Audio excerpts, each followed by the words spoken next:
Hello everyone, and especially you, my lovely A2 students who are going to do the key, or my friend Kim, who has specifically asked, like you, for a video on the passive. Okay, so a word of introduction.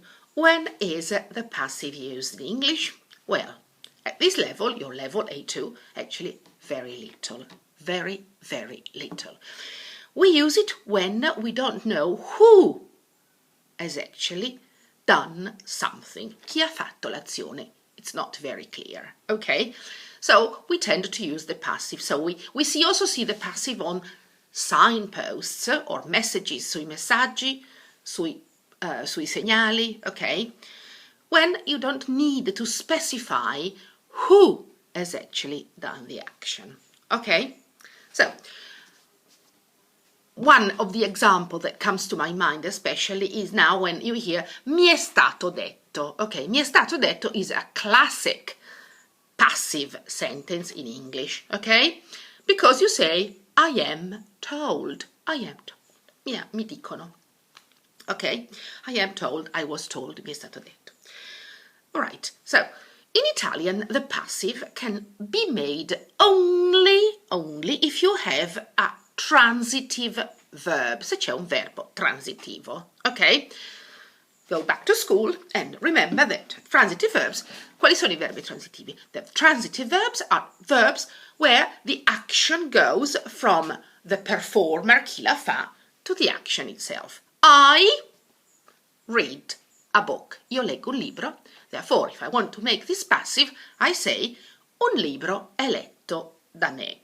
Now, you can see that un libro è letto da me is quite, well, horrible to the sound. So this goes to show and goes to prove that the passive is not that much used, okay?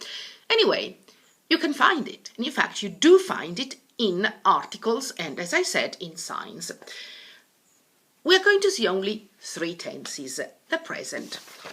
The present is actually like this. You use the verb to be, am, is, or are, plus the past participle, okay? If the verb is regular, you use the infinitive and add ed. If it's irregular, you find the irregular past participle in the third line of the irregular tables, okay? So, very easy.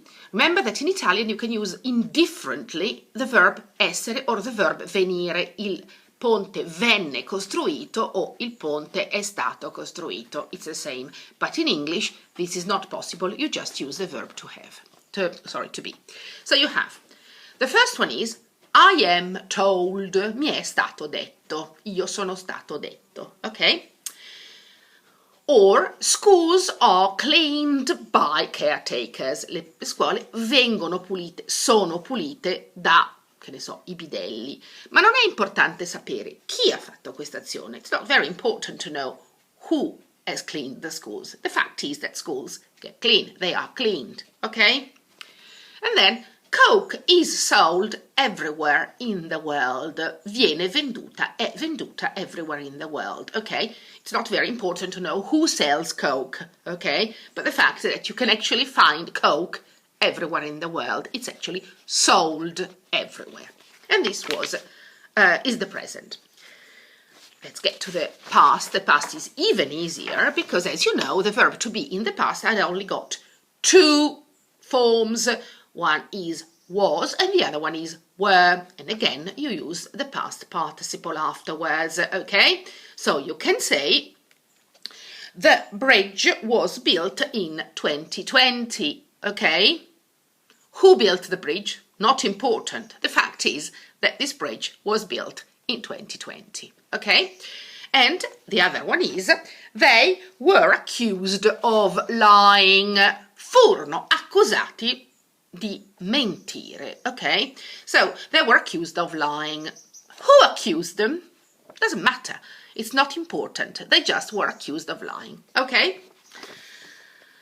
And finally, future, that's the easiest, okay? The future is will be for all the pronouns, the personal pronouns, plus again the past participle, okay? So you can say the museum will be opened by the Queen.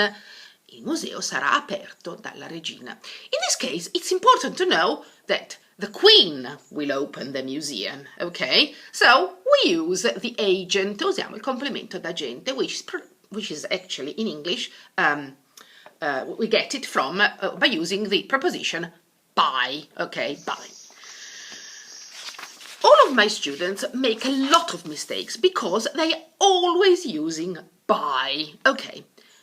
But, as I said before, the passive is one of those forms, verbal forms, that actually do not place any importance on who is performing the action. So, we almost never use by, okay? So, when do we use by?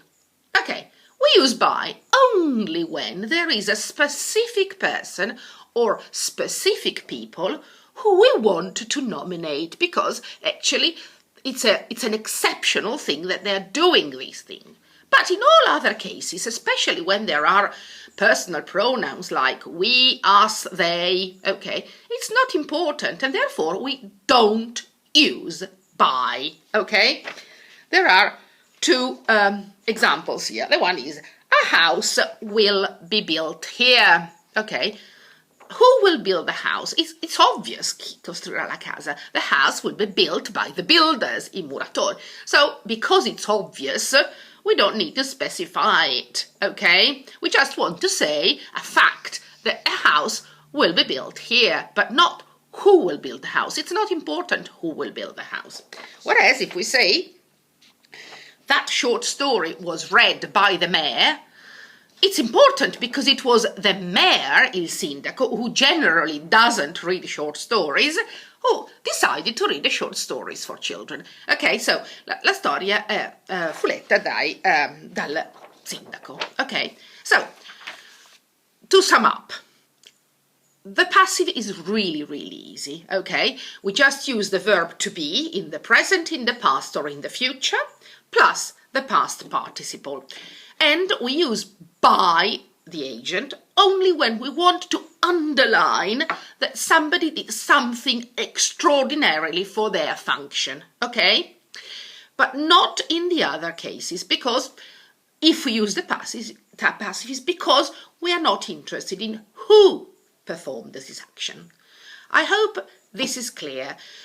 You will find very little example at this level, but as I said, mainly in newspaper headlines, I titoli, or in signs, okay?